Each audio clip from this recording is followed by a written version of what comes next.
বিষয় শর্তিলা একাদশী ব্রত মাহাত্ম্য কথা বা মাঘ মাসের কৃষ্ণপক্ষের একাদশী ব্রত মাহাত্ম্য কথা।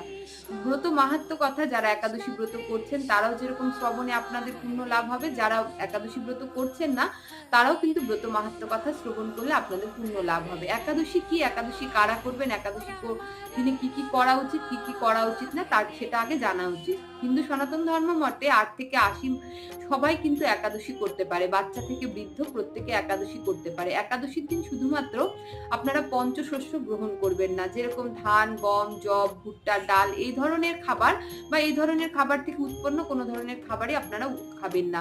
গায়ে কোনো রকম তেল, সাবান, প্রসাধনী লাগাবেন না। খেয়াল রাখবেন যে গায়ের থেকে যেন রক্তক্ষরণ না হয়। চুল নখ কাটবেন না। আপনারা যারা উপবাস থাকতে না পাচ্ছেন তারা কিন্তু সেদ্ধ ফল, জল এগুলো খেতে পারেন। এবার হচ্ছে একাদশীর দিন কিন্তু আপনারা পঞ্চশস্য থেকে দূরত্ব বজায় করুন।